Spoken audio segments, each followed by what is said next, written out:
ஒரு புடவை எடுக்கிறீங்க 10 புடவை காமிச்சாலே அவ வந்து நீங்க ஒரு 3 சாரியாவது எடுங்க, எடுத்து கஸ்டமர்கிட்ட பேசுங்க. இந்த வாய் இல்லைன்னா நம்மள அதை பிசினஸ் பண்ண முடியாது.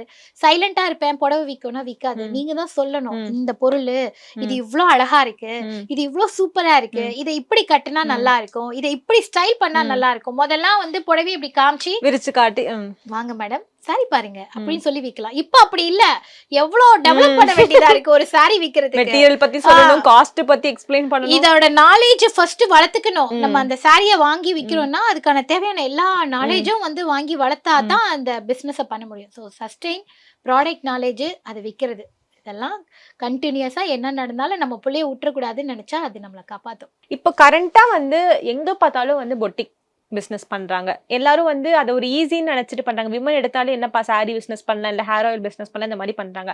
ஆக்சுவலி நீங்க என்ன நினைக்கிறீங்க? ஆஸ் அ ஆண்டர்பிரினரா இவ்வளவு நாள் வளர்ந்து இவ்வளவு இயர்ஸ் வளர்த்து இந்த ஒரு பிசினஸ் பண்ணிட்டு இருக்கீங்க, யாரை பார்த்தாலும் சாரி பிசினஸ் உடனே ஸ்டார்ட் பண்றாங்க. அது உங்க பாயிண்ட் ஆஃப் வியூல எப்படி இருக்கு? லேடிஸ்க்கு என்ன பிடிக்கும்? நகை. அதனால இவங்க எதுல நம்ம கிரேஸ் அதிகமா இருக்கோ அதை காட்டுறாங்க. என்னன்னா அந்த இன்ஸ்டாகிராமோட அந்த ஃபேக்க பார்த்து நம்பிடுறாங்க. ஏய் அவெல்லாம் வந்து பாருப்பா 4 புடவை வித்தா கார் வாங்கிட்டா, அவன் இஎம்ஐல தான் வாங்கியிருப்பான், வாங்கிருப்பான். உங்களுக்கு தெரியாது அது. இவங்க என்ன நினைக்கிறாங்கன்னா ஒரே நல்லா எப்படி கடந்துச்சுங்க, இப்படி வளர்ந்துருச்சுங்க பாத்தியா, எல்லாம் இதுதான், இந்த பிசினஸ் தான், இதனாலதான் அவங்க இவ்வளவு தூரம் வளர்ந்துட்டாங்க அப்படின்னு இவங்கெல்லாம் அவங்கள நம்புறது. அவங்க நம்புறாங்க, நம்ம இதை செய்வோம்னு இவங்களும் இதை பண்றது. அதனாலதான் அது இவ்வளவு தூரம் போகுது. இல்லைன்னா அது அப்படிலாம் கிடையாது, கரெக்டா போகணும்.